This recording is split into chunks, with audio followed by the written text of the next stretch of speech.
There is peace of a kind in the endless dark between the stars. The galaxy turns in silence, vast and old, its light worn thin by millennia of war. The stars gleam like fading embers, scattered across a canvas of dust and void. In that stillness, where no breeze or birdsong can reach, humanity endures. Not in comfort, not in hope, but in the stubborn rhythm of survival. The Imperium stretches across the galaxy like an ancient cathedral, cracked, cold, and infinite. Its towers are planets, its prayers are orders, and its gods are machines. Helion IX drifts on the edge of that endless night, a world rebuilt upon bones. The histories call it Tyranid's bane, though those who live upon it seldom speak that name aloud.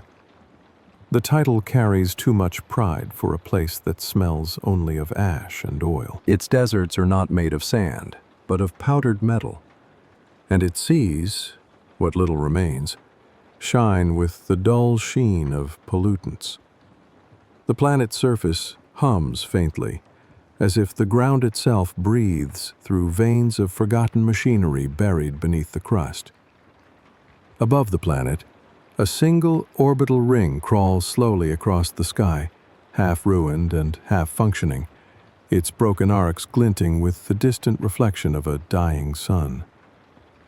From its shadow falls the fortress of Helion Primus, an obsidian citadel that pierces the clouds like a blade.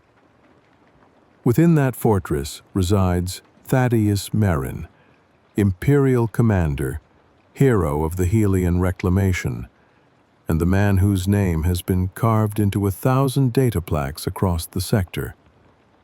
At least, that is what the records say. The truth is less glorious. The wind whispers across the fortress walls, carrying with it the thin cry of servos and the faint, rhythmic click of automated turrets tracking the horizon. Somewhere below, deep within the manufactorum levels, ancient engines exhale steam with slow, mournful sighs. The sound is almost soothing, a lullaby of iron and decay. It is the heartbeat of a world rebuilt by the Mechanicus, where even the soil has been reforged into something unnatural. The commander's chamber overlooks what was once the capital's central plain. Now, it is a graveyard of titans. The skeletal remains of bio-creatures stretch across the horizon, monstrous bones fused with the wreckage of tanks and walkers, all half swallowed by the regrown landscape. The night winds move through the carcasses and sing low hymns through hollow ribs.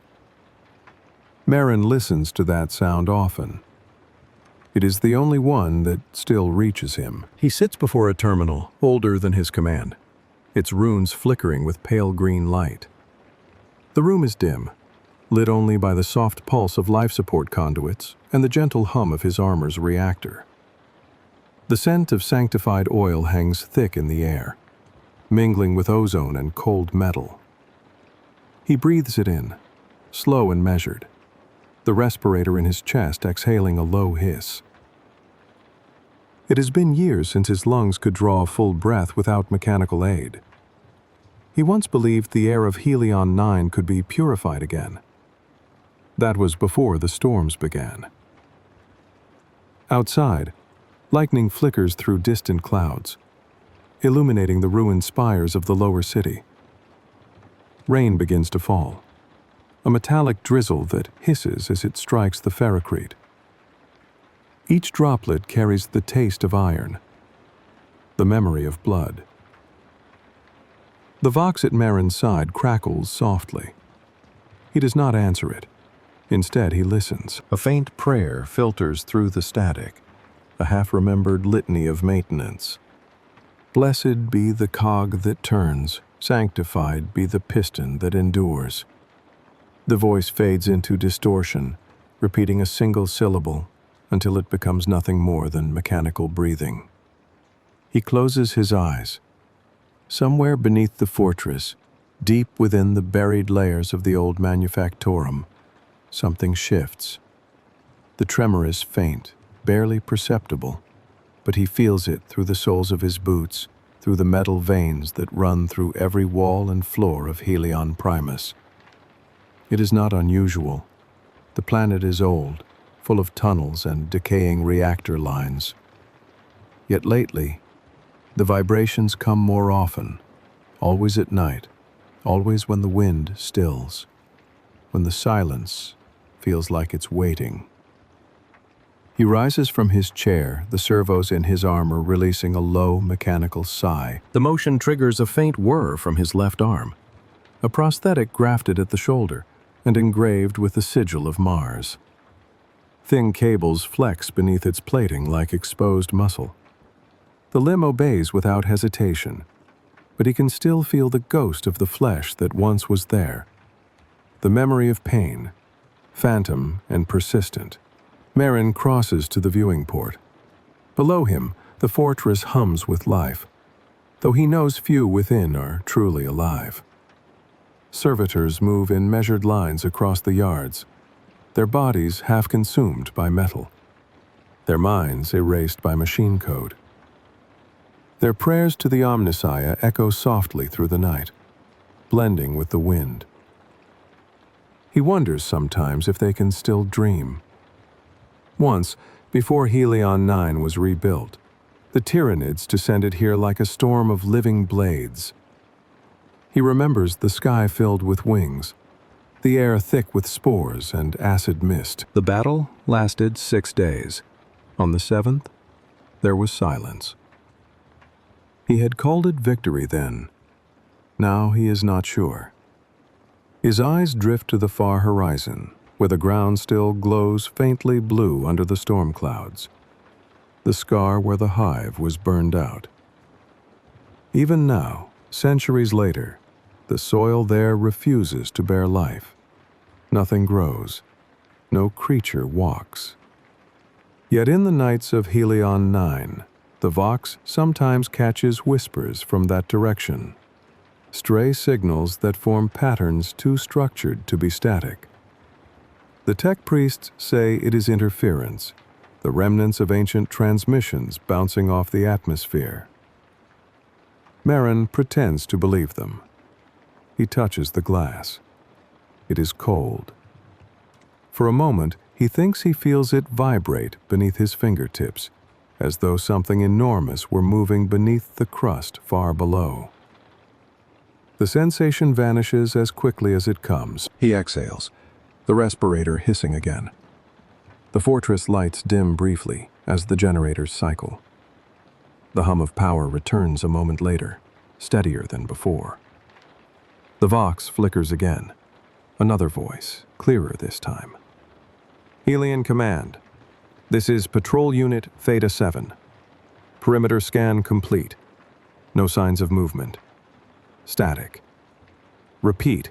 No movement, just wind.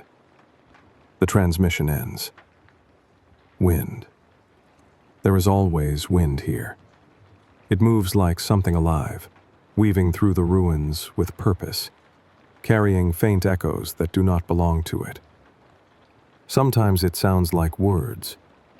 Sometimes it sounds like breathing. Merrin returns to his chair. The room creaks softly, metal expanding and contracting in rhythm with the fortress's power cycles.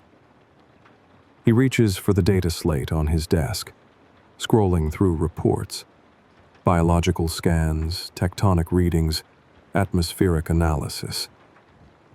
The same patterns repeat, trace levels of organic compounds rising, minute electromagnetic fluctuations beneath the surface.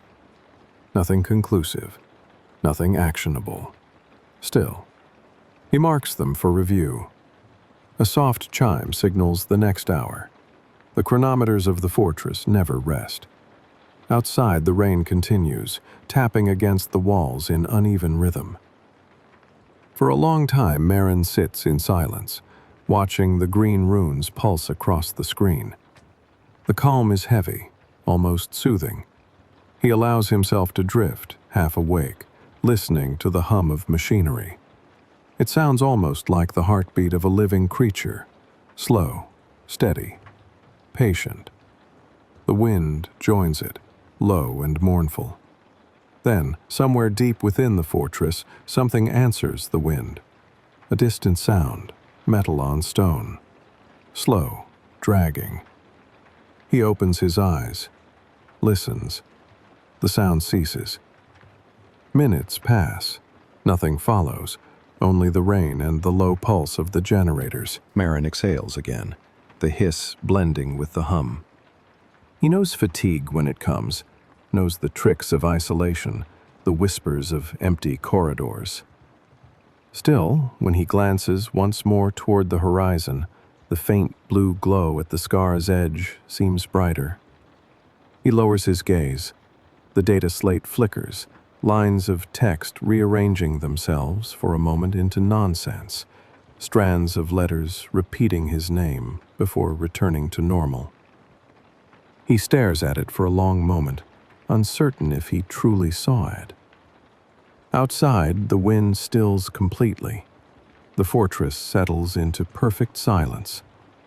And somewhere below, in the buried dark, the world exhales. He sleeps with the respirator whispering against the hollow of his throat, a soft, metallic breath that keeps his chest from collapsing into the silence. The sound is constant, a steady exhale and intake that counts the hours like a metronome. In the dark of his chamber, the respirator's hiss is the only thing that consistently belongs to him. An intimate, mechanical rhythm that has outlived the warmth of other people's hands. When he turns in his berth, the servos in his spine click and settle. Tiny, obedient noises that remind him his body is a mosaic of graft and grafted memory. Each click is a small, private confession. He was broken, and someone put him back together with cold, efficient engineering and the stubbornness of men who pray to iron. The augmentations are visible and unapologetic. A lattice of braided filaments runs from his temple down the side of his neck where the skin is puckered and darker, like the bark of an old, wounded tree. A thin ocular seam in his right eye glows faintly when the lights dim, a ghostly watchfulness that never sleeps. His left arm is almost entirely a mesh of articulated joints and plated servomuscle. The sigil of Mars stamped in careful relief along the outer forearm. Where flesh meets alloy, scar tissue folds like broken sails. He keeps his medals in a shallow drawer beneath the bedside slate, tarnished discs that mean nothing to the man when he runs his fingers over them at night. They clink together with soft, hollow sounds as he adjusts the covers. They are small, cold relics of decisions that cost other people everything. Sleep comes in fragments for him. In the quieter hours, when the fortress dims and the factory levels deepen their own throbbing sighs, his mind wanders back along thin corridors of memory. He remembers a voice that is not the chant of the Mechanicum, a voice warm with laughter and the casual language of a home that was neither a battlefield nor a fortress. The voice belongs to a woman named Mara, if his memory permits names at all now. A woman who braided his hair once, who stirred thick, sweet tea in a battered tin mug, and left the steam like a small benediction above the table. He remembers the smell of that tea, the way it seeped into his sleeves, the smallness of a boy's palm in his own. He remembers a child who had freckled shoulders and an appetite for stories. He remembers teaching that child how to lace boots properly, how to imagine the stars as friendly fires, rather than cold, indifferent lights. At times, in the hollow between breaths, those memories flood back with unbearable clarity.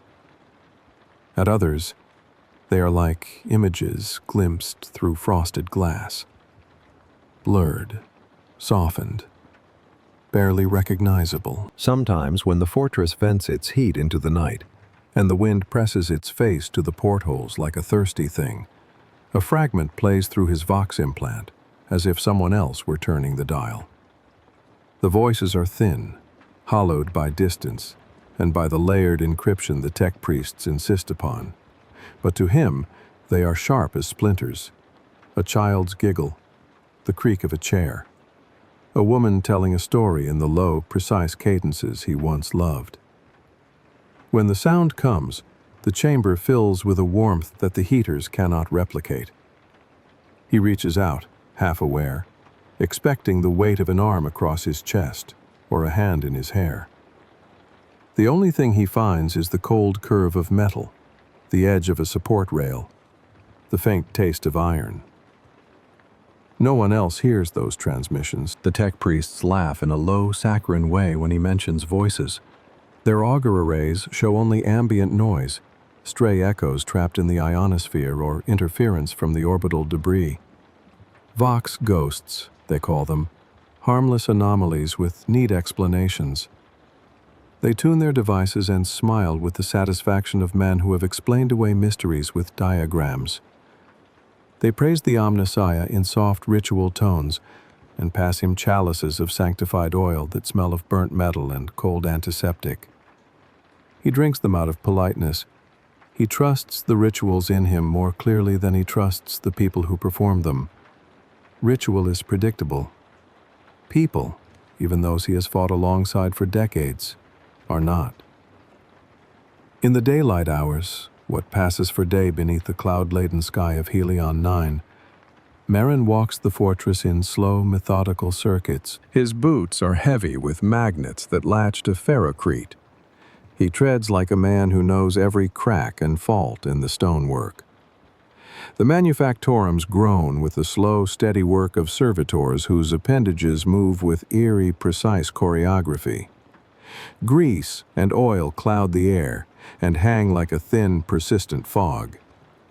The temple halls smell of heated metal and incense, a combination that settles into the throat and becomes as familiar as grief. Beyond the inner courtyards, the outer walls look east toward the scarred plain where the Hive fell. The bones of the dead, both Xenos and machine, lie strewn in a grotesque museum of victory. Carapaces fused with coursers of rusted metal, ribs of chitin interlaced with collapsed fuel conduits. The sight unsettles those who look without purpose, but Merrin has learned to read those bones like a map. They tell him the weather. They tell him where the storms will gather and where the ground will betray a man with hungry coughs of dust. He confers daily with the tech priests and the senior officers. Reports are methodical things. They come in neat rows, numbers stacked like bricks. The sensors detect minute organic signatures at irregular intervals, spikes in microbial fauna, brief increases in methane near old trench lines, the odd peptide sequence that resists classification. Surface sweeps yield little, no primary life forms, no movement beyond the creep of wind.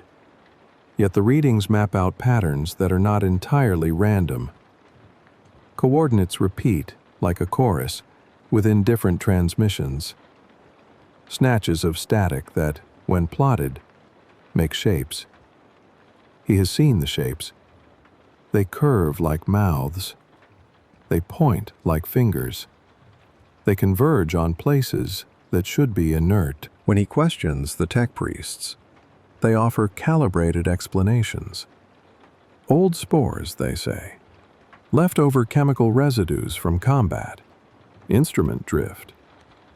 Of all the explanations, instrumentation drift is the easiest to accept, because it allows one to keep moving forward without looking too closely. But at night, when the fortress succumbs to a hush you could cut with a bayonet, when servos soften and the sachets of incense burn down to cold ash, his hand hovers instinctively above the slate where coordinates are logged. He traces them with a gloved fingertip, the way some men trace old wounds. The numbers form patterns his conscious mind cannot hold, an almost language that tangles the edges of his dreams. The dreams have shifted in tone. They used to be simple, snapshots of a home, of the kid's crooked smile, of Mara's hands at the stove. Lately, they are threaded with other things. Long, tight tunnels that breathe. The palpable press of 1,000 tiny mandibles. A smell like turned earth, but sweeter, as if rot were candied. He wakes from these dreams with a taste like metal at the back of his throat, with a tremor in his hand that the servo muscles mask but do not quite overcome. Once, he woke to the sound of someone, or something, scraping at the outer bulkhead. He dressed, half awake, and ordered patrols. They found nothing, only the wind sighing against the cold shell of the fortress. Yet the scrape had been real. Something had been there. Something heavy had moved, and then stopped. Small things unravel first. A scrivener reports a servitor repeating a phrase backward for an hour before short-circuiting. A maintenance crew finds a length of power conduit warped in a way not consistent with thermal expansion. An augur in the biolab notices a smear on a slide that shifts minutely under magnification, as if alive in a way no cell should be. An oil slick movement, like a creature caught in stasis. The smear is sent to the tech priests, who hum and confer, and then mark it as contamination. The report is filed and layered into the archives with a gentle, bureaucratic haste that almost reads like denial. Merrin reads the memo later and feels the paper tremble.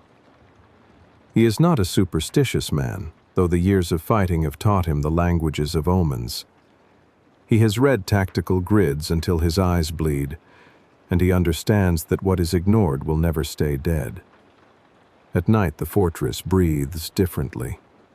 The corridors carry the scent of charred oil and cold metal, and the lights in the lower levels pulse a little too slowly, as if some distant power grid were sleeping off some great exertion. The pattern of pulses correlates with the times when he dreams of tunnels, when the respirator's whisper slows and the servos in his limbs shift into whisper mode.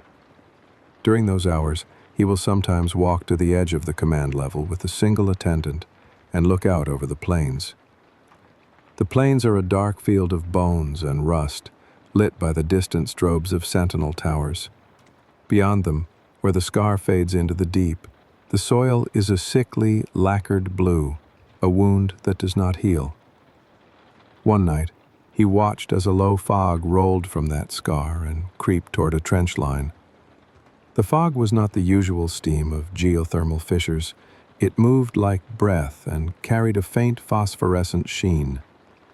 The patrols reported no movement, only the fog that turned the boots of the servitors slick and left them to slip and spatter in a way that seemed more like laughter than accident. When he ordered the scanners to take repeated samples, the first readout blinked back numbers he trusted. No organic life beyond trace microbes. The second readout, run by a different array, returned something different. A pattern of peptide chains not catalogued in any standard registry. Sequences that repeated themselves almost like a hymn. Again, the tech priests convened. They spoke of contamination, of readout noise, of spore clusters that mimic life. They recalibrated caches. They gave him the same calm face and the same ritual lines about the worshipful marriage of flesh to machine. Their calm was a plaster he wanted to peel away. There is a moment in every man's life when uncertainty becomes a thing you can touch. When the explanation you cling to for the sake of living slips, and you realize you were only holding a rope over a pit. For Merrin, that moment came with a single sample. The biolab had acquired a small quantity of soil from a site near the scar, a patch of ground that under daylight looked like nothing more than compacted ash. Under the microscope, the sample was a landscape of crystalline particles and mineral dust. But in the corner of the lens, there was something that moved. At first it was only vibration, an almost electrical trembling. He stared at the magnified image until the contours blurred, until his augmentations hummed in his skull with the strain of focus. Then, with slow deliberation, a tendril formed from the smear. It was not like a root or a filament. It pulsed like muscle and refracted the light in a way that suggested structure and intention. Where it touched the slide, the oil beaded and crawled away, and yet the tendril reached onward, probing as if testing the solidity of the world beyond glass. He felt the hair on the back of his neck lift. He brought the slide to the tech priests. They were solemn. They draped cloth over the sample and mumbled ritual phrases while their augurs spat out numbers and diagnostic trees. Someone in the lower sanctum suggested that it was a new form of fungal thread, long adapted to the presence of heavy metals.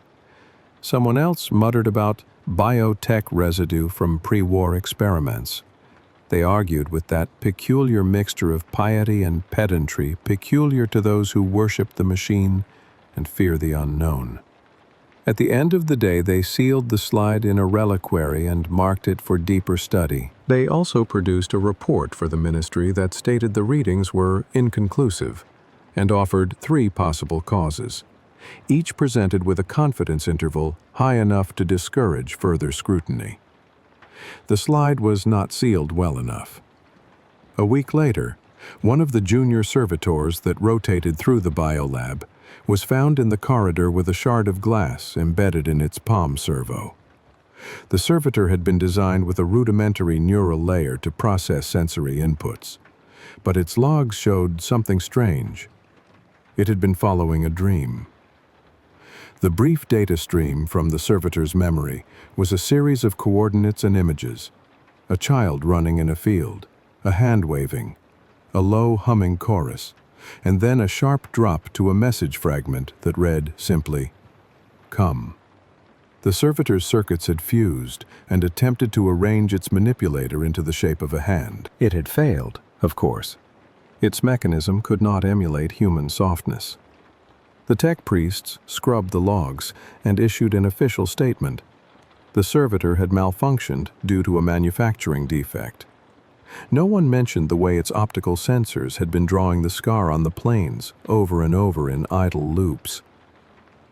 Merrin walked the corridors that night with the servitor's logs on a slate, his brow creased and eyes tired.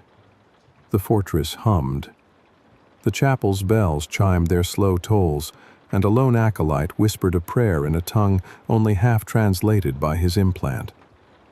He pressed his hand to the cold wall and felt the faint tremor travel through material and bone. His chest tightened with the knowledge that this was not a simple contamination. Something, somewhere, had learned the language of coaxial cables and ritual, and was speaking back in an accent that the tech priests only sometimes recognized as a threat. He had been commander long enough to know the pattern of escalation. He had seen worlds fall back into ruin when small anomalies were misread as mundane. A single unchecked seed of chaos finds purchase in the smallest crack and grows into a root system that splits continents. He had looked into the faces of men whose armor had failed and watched them go from disciplined to delirious in less than an hour. He had orders to hold the line, to secure the scar, to protect the people under his charge. The thing was, securing a planet is a technical task, and it presupposes a clear, definable enemy. When the enemy whispers from the rust and leaks through the filters of a lab, the imperative becomes messy. Still, he did not panic.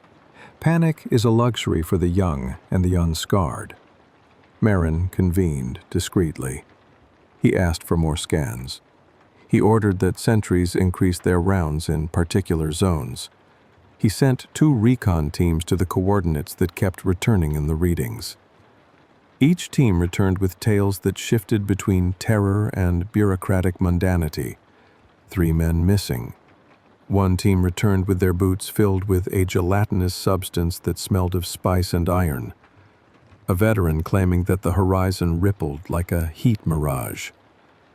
The reports arrived with official seals and the same defensive calm the tech priests displayed. He filed them. At night he dreamt not of the boy's laughter, but of a small, dark mouth opening in the earth and calling his name. He woke with a residue of sweet rot at the back of his throat, and the respirator issuing a soft reproach. The servos in his left arm clicked, as if in sympathy, and he felt for a moment that the plated fingers might reach out and grip a reality away from him. He whispered into his pillow the name, Mara.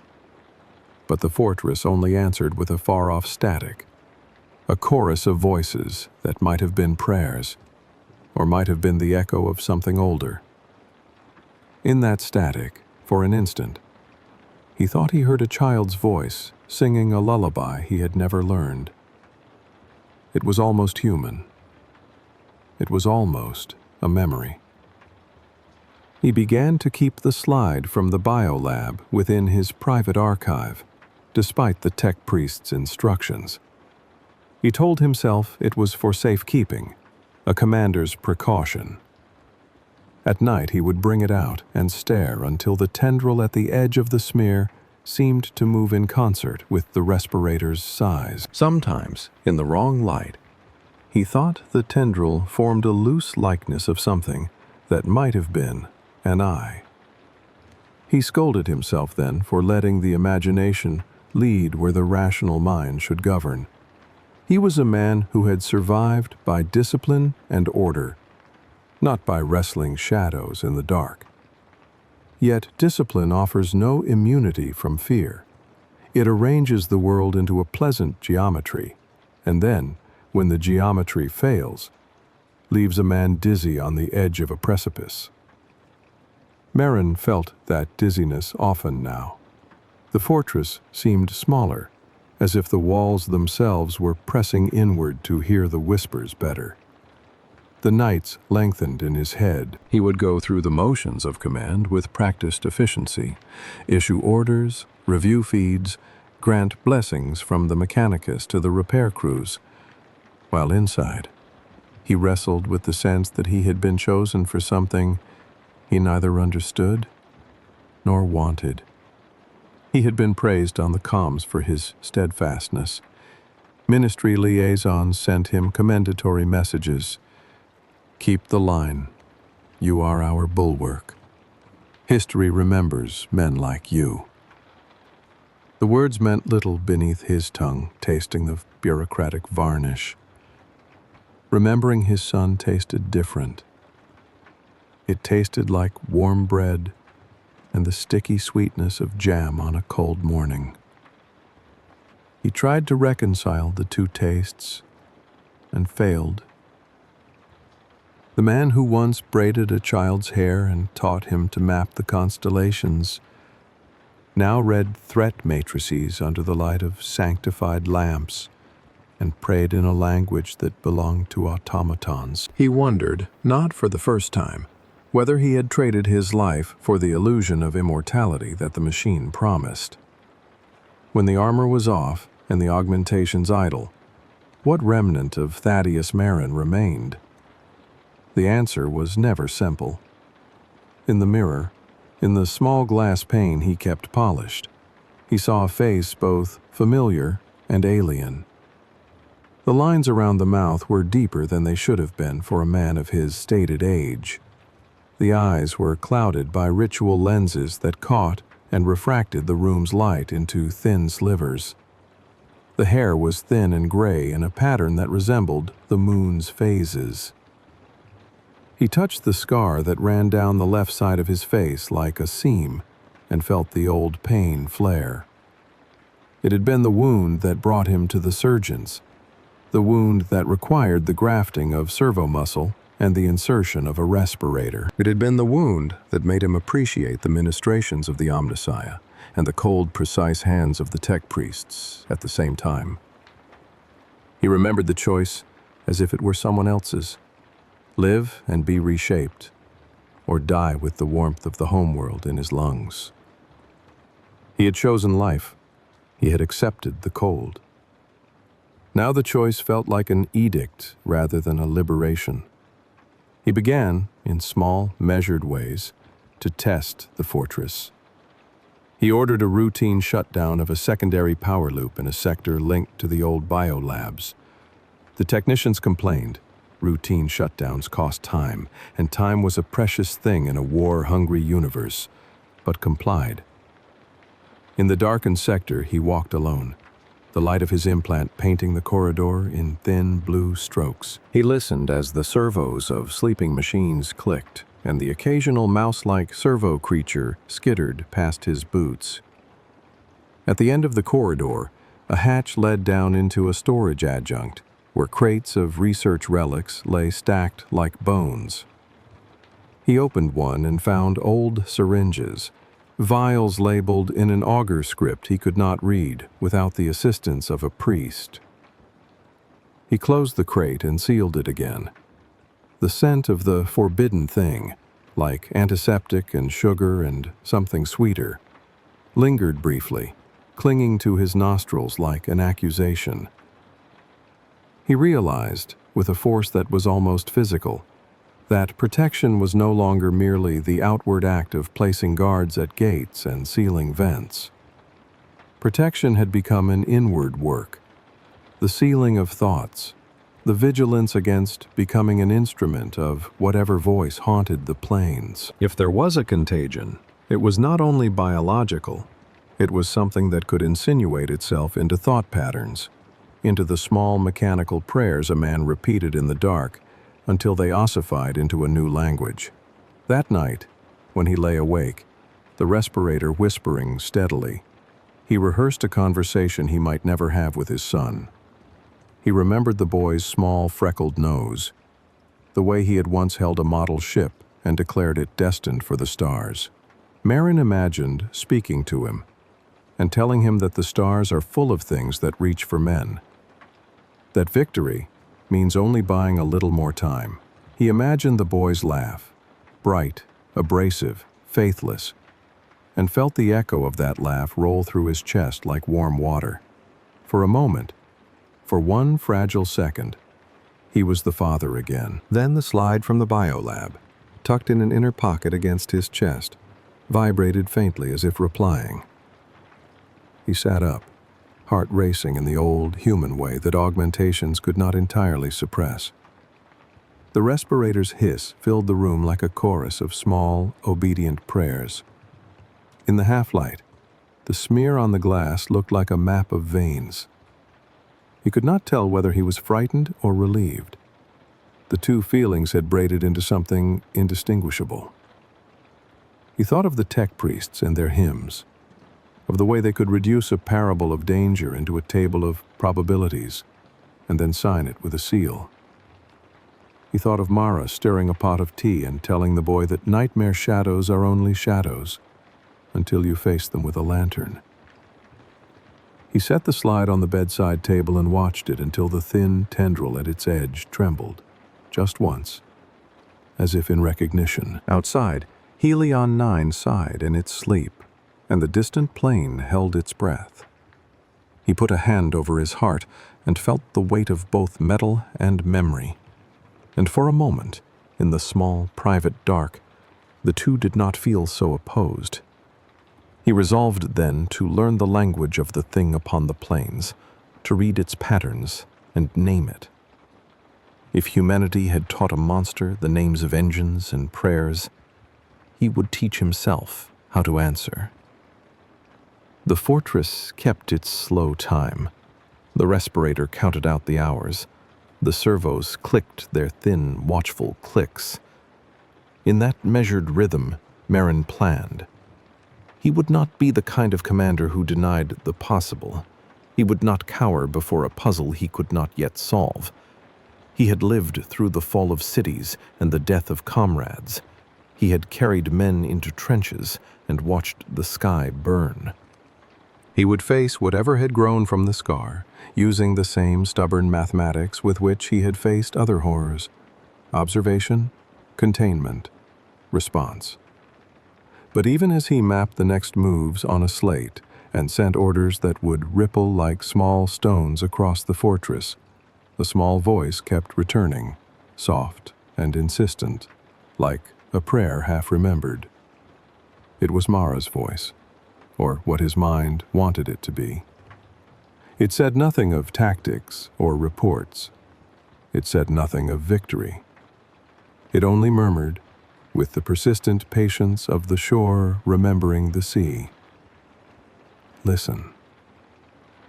And beyond the walls of Helion Primus, where the plain lay under that wound of blue, something answered.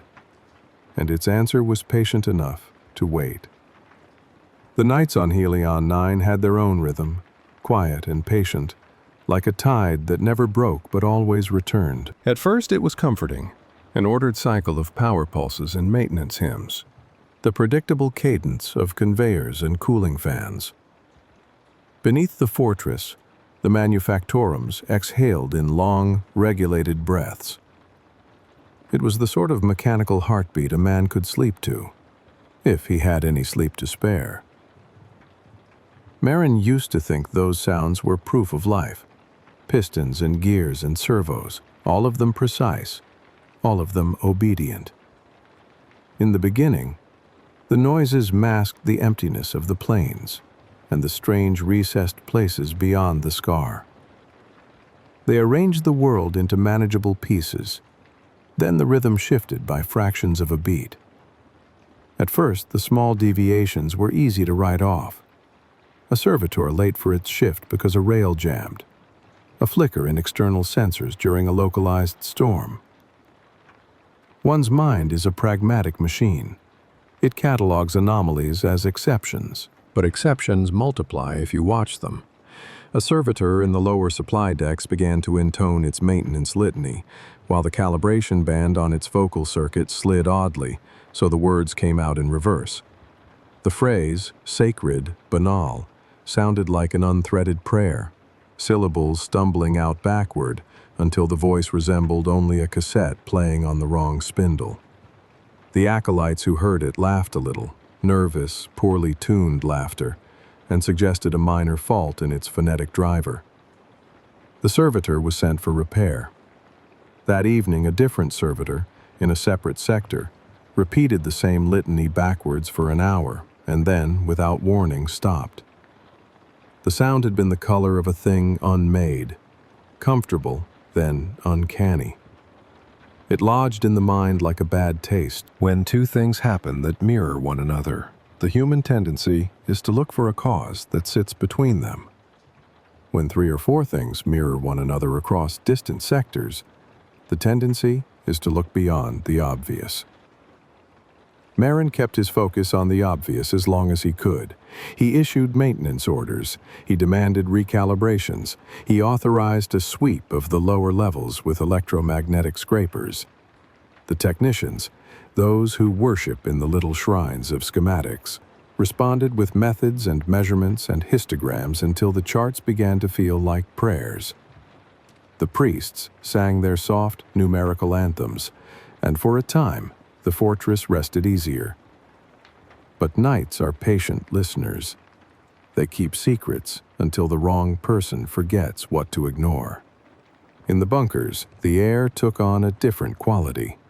Cold that was not merely temperature, but intent. Condensation formed like breath along the walls, collecting in thin rivulets that ran down conduits and pooled in recessed brackets. The moisture was not the coarse steam of failing coolant, but something thinner, as if the fortress itself exhaled in the dark. The droplets gathered and hung heavy, trembling before they fell. The drip, drip, drip that echoed through access tunnels became a metronome for Merrin's sleepless hours. The sound was delicate, physically negligible, but in the blackness of his discipline, it multiplied into an accusation. In the middle levels, the biodetectors, large glassed arrays wired with sanctified sensors, began to post strange results.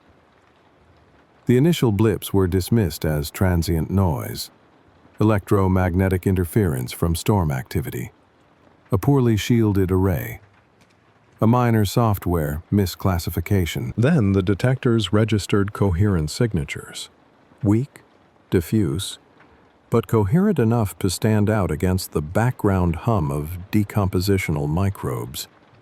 They called them life signs, more out of technical habit than certainty, because the instruments always used that language for anything not perfectly dead.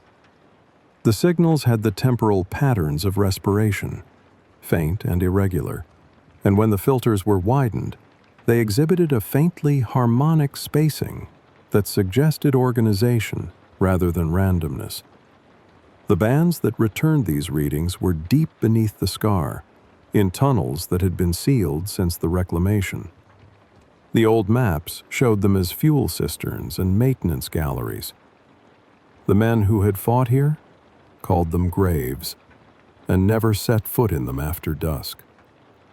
Recon teams were sent, armored and cautious, their steps crisp in the dust. They returned with boots oddly clean at the soles, and their reports hedged with the care of men who had seen only shadows.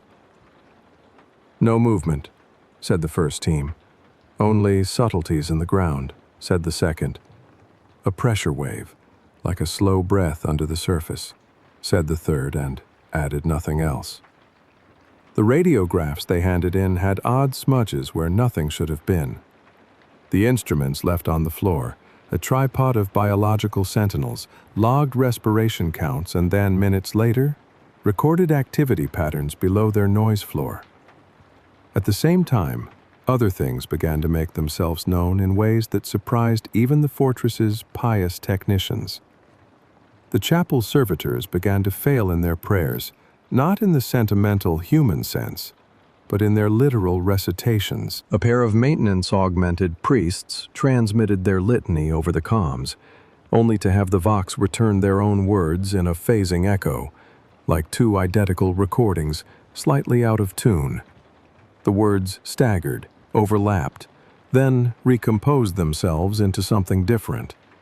Subtle shifts in consonants that made revival into erosion, blessing into hunger.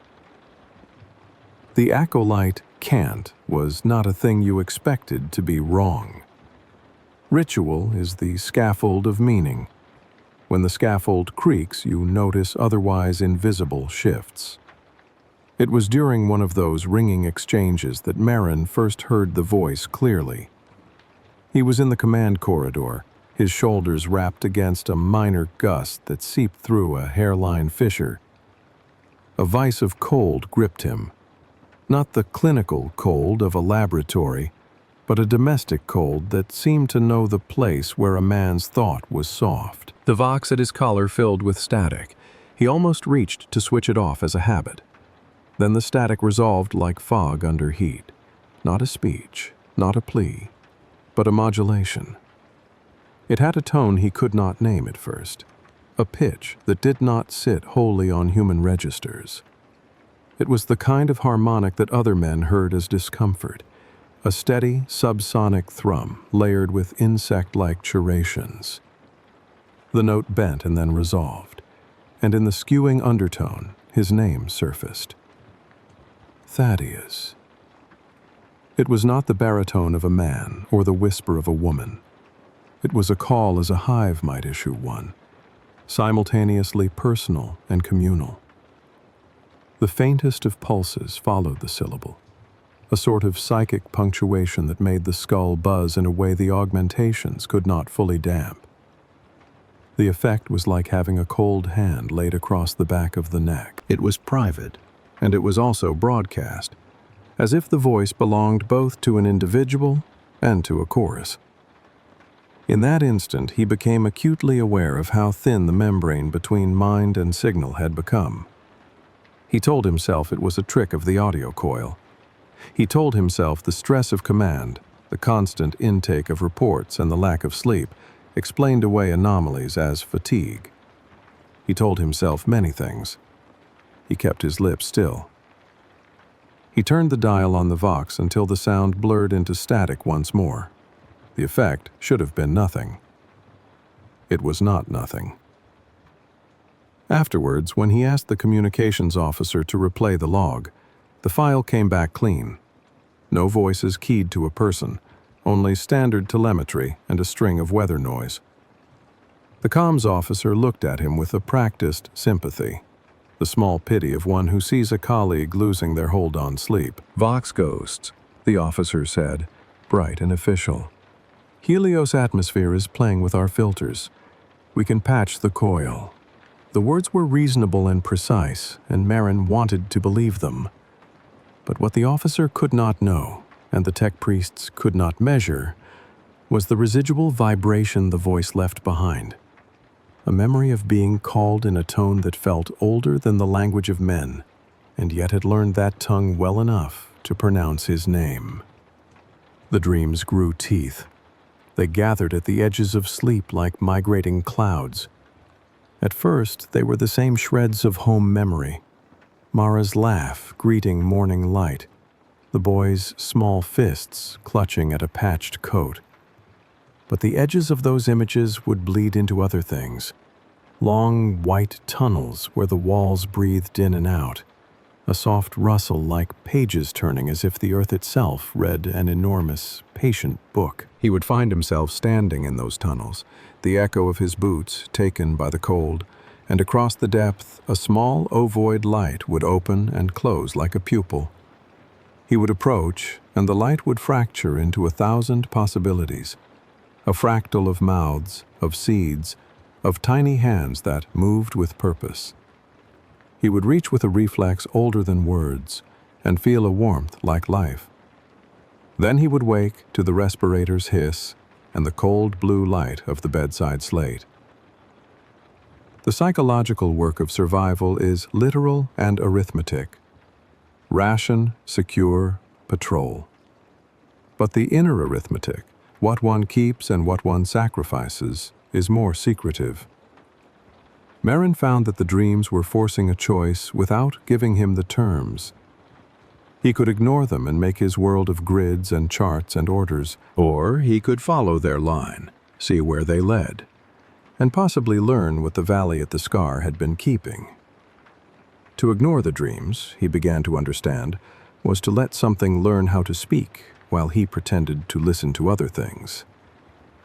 Small frictions appeared across the fortress, like hairline faults. A guard from the third watch would be found staring at a wall for hours before his face lost a color and his voice became slow and distant. A recon drone left on a charged pad would record, in the midnight hours, tiny footfalls around its charge cone, footfalls that did not belong to human weights, and then, inexplicably, a faint, childlike humming. The humming was a twisted parody of a lullaby, syllables arranged in a way that suggested mimicry more than malice. The servitors in the lower nursery dreamed of small hands and tried to form fingers that were not part of their design. One unit welded its gripper into the shape of a child's palm and refused to let go of an empty rattle it had found in a supply crate. The tech priests argued that an emergent pattern of empathic mimicry was to be expected after an invasion of bioadaptive organisms. They calibrated and documented and prayed.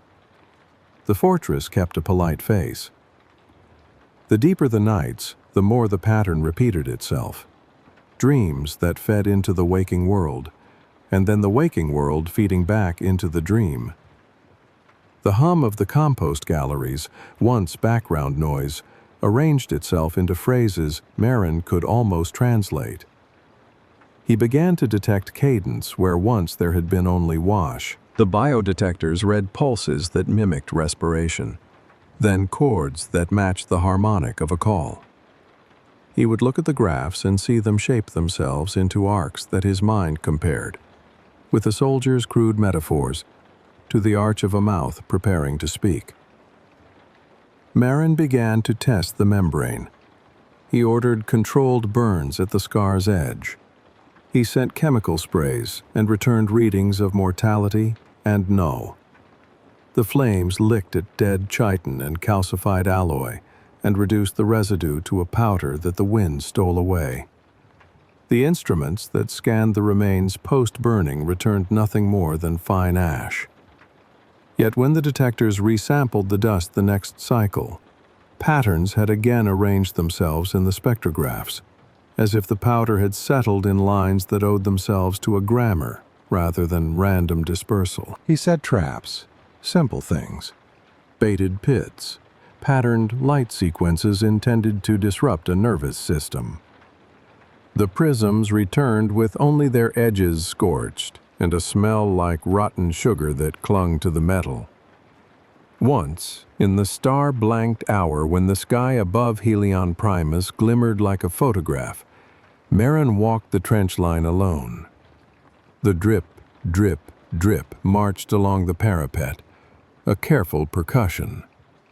He had left all armor aside save for a thin undershell. He wanted to feel the world as unmediated as possible. He wanted to lose the chorus of computations that haunted his implants and hear only the mechanical world he understood. The trench smelled of ozone and older things, the tang of blood that has dried into rust, the honeyed rot the recon drones sometimes bring back from the plain. In the distance, the scar was only a low wash of color. The air hummed around his ears in a way that suggested prayer or anticipation. He closed his eyes. A whistle came from the ground. No, not from his ears, but through them. The kind of high harmonic that tangles with neural coils and sets teeth on edge. It wrapped itself around his name like a scarf. Thaddeus, Thaddeus. A syllable repeated until it made the breath stop. Then the ground around his boots shifted. For a heartbeat of pure terror, he believed the earth would open and take him. He braced, the footfalls of old training solidifying into reflex. He felt the tremor under his boots like a creature breathing through its paws. The sensation did not escalate into eruption. It fell away as if uninterested. The voice faded into a single, sustained harmonic that left behind a residue of meaning, an echo of desire rather than threat. "Come," it said, not quite in human speech, but intelligible nonetheless. He wanted to answer. He wanted to say no, to place his hand over the thing in his chest that still beat with human stubbornness. He wanted to call for his officers, to bring men with flamers and bolters and the cold ordnance of law. Most of all, he wanted to be the man who had taught a boy how to name stars. But he also sat alone, in the black of trenches and the soft drip, and felt some old, aching recognition, like a half-remembered lullaby. The recognition was not fully human. It belonged to a pulse older and more communal, an arithmetic of hunger that computed in many voices. When he returned to the command tower, the reports were colorless and numerical. No movement detected beyond micro-respiration, they said in the measured, neutral voice records used to hide fear. The confidence intervals were wide. The tech priests met him with the same calm faces. They showed in graphs and occulted the slide in a sealed reliquary, their fingers moving like priests who touch icons daily. They recited possible causes with the patient manner of men who protect sanctified knowledge. They did not look at him as if he had listened to a voice and returned changed. He understood then, with a slow, cold certainty, that the danger here was not merely the return of a known enemy, but the evolution of its language. Where the Tyranids had once come as a swarm with teeth and scale, something else, something patient and perhaps derivative, was learning not only to survive, but to speak. It learned patterns of worship and routine. It learned the mezzo of the chapel servitor and could pulse a name back through a coil. It had found ways into the quiet places of the mind. where memory lives, and the small rituals of a man's daily life were performed. The thought made his hands feel suddenly foreign and heavy. That night he lay awake with the respirator's hiss and the slow, intolerant click of servos around him. He imagined the voice like a map with coordinates and punctuation, an intelligence that preferred subtlety to destruction and imitation to conquest. He thought of the slide on his bedside table, its tendril moving at sometimes like a curious finger, and at others like a needle. He thought of the servitors that tried to make fingers where none were meant to be. He thought of the reverent priests who would not name the possibility aloud. He had been trained to kill things that moved through the open. The feast he now confronted was not so easily confronted. It lived in places between circuitry and prayer, in the quiet habits of a fortress, and the dreams of men who had forgotten their own faces. The hunger returned, not as a storm, but as a patient, whispering grammar, and Merrin found himself frightened not by the teeth he had known to fear, but by the soft, persuasive way the hunger could learn to say his name. The lullaby of the machines, once a comfort, became a chorus that could no longer be trusted. It began with small, private betrayals, a sensor array that broadcast a clean feed while its backup showed a mirrored audio track threaded with something else. The low-frequency hum of the fortress's main reactor carrying an extra undertone that the auditor's filters labeled as artifact. Those artifacts multiplied like spores. Merrin woke often now to find his implants whispering in voices they had no right to make. Coils singing subharmonics that bent his dreams toward another mind. The implants were not broken in the way men break and are mended. They were being used as relays. At first, the transmissions were faint, snatches of audio, a tonal signature that threaded through the staticky openness of his skull like a moth through candlelight. He would lie in the thin dark of his berth and hear the Vox implant call coordinates, recite patterns, hum small modular phrases that sounded less like language and more like a calculation of appetite. The phrases would stop when he called for logs. The instruments returned only standard telemetry. But in the quiet between checks, the whispers picked up again, intimate as breath and communal as a chorus. They tasted like memory and iron. He began to dream, in the voice of the swarm. Dreams used to be private rooms where the past and the impossible sat on chairs and spoke softly. Now the rooms were amphitheaters packed with a congregation of many minds. The dream self walked in tunnels that thrummed with a rhythm neither human nor wholly inorganic, a click that multiplied itself into polyrhythms of chewing, of grinding. He found himself moving as part of a mass, a chorus of motion, where his limbs obeyed an external counting. He could sense other hands, many hands, folding to the same pattern and the same aim. The sensation was not merely external. It threaded into the tiny drives beneath his skull, until decisions that used to require thought moved with the efficiency of a communal computation. When he awoke, his muscles had the memory of motion they had not performed. The left arm, the grafted limb with the sigil of Mars, would twitch when he slept, its servos chattering softly. Once, he awoke to find the plated fingers holding a shard of something organic and glistening he did not remember picking up. He flung it away and watched the residue smear across the floor like a stain of old blood. He cleaned it methodically, ritualistically, with sanctified solvent, but the smell lingered. Machine oil warped into the tang of copper and coagulated iron. It was as if the very lubricants that eased joints had learned to carry the scent of flesh. The blending of oil and blood was a small, obscene alchemy. The tech priests murmured of contamination, of biolubricant interactions when foreign peptides invade hydrophobic seals. They sanitized the valves and rechristened the reservoirs. But the smell returned to Merrin in the middle of the night, attached to the surfaces of things that had never known a human hand. The inside of a feed chute, the Saturn-ringed rim of a sensor dome, the faint lacquer of a data slate. Wherever there was motion and the marriage of flesh to mechanism, the odor gathered like a memory that refused to be catalogued and cleared. Then the skin rebelled. It was subtle at first, a small ridge beneath the dermal graft on his temple where the scar tissue puckered as if something beneath were shifting. He attributed it to age or the stress of climate.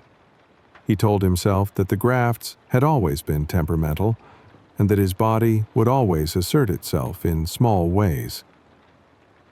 The condition spread in degrees that made sense only in an organism that could be remade by mechanists. Hairline fissures of chitin began to lace under the skin in narrow arachnoid veins that glanced like frostwork when the light hit them. At night, in the glow of his bedside slate, they looked like filigree traced by a very careful hand. By day, they were nothing but a shadow under the surface, an iridescence that moved when he shifted his jaw. Merrin consulted the medicae. He presented tests and samples. The priests inspected the ridges with optical probes and offered scripture and ointments, their augurs declaring the pattern an adaptive keratin response and recommending topical sanctification before more invasive measures. The ointments stung and the prayers soothed, but the lines under his skin kept taking on a pattern that was not entirely terrestrial. The plates, sotto voce, made a soft clink when he turned his head. Small, like the sound of a new shell forming in secret. With the new plates came imperceptible stiffness. Joints that had flexed for decades began to click in ways the servos could not entirely mask. The seam where flesh met machine refused the old, tidy neatness. Thin knobs like nodes in a hive structure raised along the clavicle and lent a faint, prickling discomfort to the chest. Under certain lights, the aquila embossed on his breastplate, sacred, sanctioned, the double-headed symbol of an empire that had baptized him in iron, seemed to move. Not in the physical sense, the metal did not warp in the way that heat bends a coin. Instead, it was an impression, like a reflection in wet glass. The raised wings seemed to draw inward at the tips, and the split between them curled, creating a shape that resembled an exoskeletal mandible. Once he noticed it, he could not unsee the suggestion of insectile architecture overlaying the emblem of humanity's dominion. The symbolic transmutation unnerved him more than any biological mutation. The Aquila was not merely ornament, it was an assertion of identity. If the emblem denied its own form, what of the man who wore it? He found his hand, calloused from the grip of bolter and clipboard, hovering over the crest as if in protection or supplication. He polished the metal until his reflection came back, fragmented and then sharp, like cut crystal. The image staring back had eyes in which augmentation lenses glinted with a reticulation he had not known was there. He saw his son sometimes in that reflection, a freckled face superimposed and then fading. The fusion of iconography and body suggested a metaphoric erosion, not just of flesh, but of the concepts that had anchored him: duty, memory, allegiance. Psychologically, the shifts were catastrophic because they were not only external, they were internal translations. He would be mid-meeting, dictating supply lines and rationing orders, when a subharmonic would press into his auditory cortex, and for a breath, he would feel not like a commander, but like a conduit. The implants began to transmit without clear input. His ocular seam would flash with images not passed across the network. Processors would log packets that did not bear signatures, and sometimes, inexplicably, his own voice broke into the comms from nowhere. He would speak, and the voice recorded back with a delay, layered with an undertone of other voices, many voices, that harmonized as if an entire chorus were learning to carry his baritone. He would hear the harmonic in the back of his throat, and for a second, his mouth would form words he did not intend. Isolation became a shelter and a sentence. He withdrew intentionally from the formal councils, citing fatigue, that tired old lie of commanders everywhere. He permitted only a handful of trusted aides into his true space, instructing them to keep records and to perform certain actions with the mechanical neutrality of servitors. He hid the slide from the biolab in the dark, in a sealed receptacle lined with sanctified lead and banded with seals. He would take it out at times and stare, until the tendril at the edge seemed to spiral into a symbol he almost recognized. In those moments, he believed himself to be both investigator and patient, a leader taking the pulse of an organism he could not entirely understand. When the voice began to call more insistently, the private issuance of command felt like a public performance. It started with a whisper that wound along the bone conduits into his inner ear, a pressure like a finger pressed to the lips. The phrase it kept repeating was a simple modulation of his name, pitched as if between syllables and intention. It had the effect of a psychic pulse, a warmth that was also an acid, an insistence that did not demand but suggested. Sometimes it spoke as a choir might, many harmonized granules pronouncing his name until the sound seemed full and old. Sometimes it called with the intimacy of a single voice, caramel soft, a memory of a boy's laugh gathered into something older and more complex. He began to notice alterations in his appetite, small preferences that were not purely physiological. He reached, unbidden, for the tang of certain oils over others, testing them on the pads of his tongue in a way he would never have admitted aloud. He found himself awake in the lower corridors where the compost galleries vented, listening to the patient rot, and feeling an echo in his chest that resonated like recognition. The corridors that once smelled of heat and iron began to smell like a cave after rain, mineral and sweet, and extraordinarily alive. His nights collapsed into sequences of memory and mimicry. He dreamed his son's laugh, and then the laugh would crack into something else, an insectile shriek threaded through children's vowels, a sound that made his stomach drop into a place beneath the ribs where fear lives. The last human images he kept began to bend. The boy's laugh was no longer only laughter. It was a pattern, an algorithm for sociality, for recruitment, that could be applied to many mouths. Mara's voice, which had once promised the ordinary salvation of soup and hearth, began to sound like a primeval chant, with a melody that suggested assembly. These memories, once anchors, became vectors for translation. Paranoia sharpened with a kind of domestic cruelty. He would stand in the chapel doorway and watch the acolytes intone and marvel at how precisely the servitors' movements matched the cadence of the hymn, as if those machines sought not merely to replicate, but to internalize. He tested them by altering rhythms subtly. Sometimes the servitors followed, sometimes they did not. Sometimes they paused, and their augur eyes turned toward the wall where a schematic hung, as if listening not for words but for structural suggestion. He felt watched in an older way than the surveillance of cameras. Watched as an organism is watched by its environment when it has been named and cataloged. He began to chart himself like an experiment.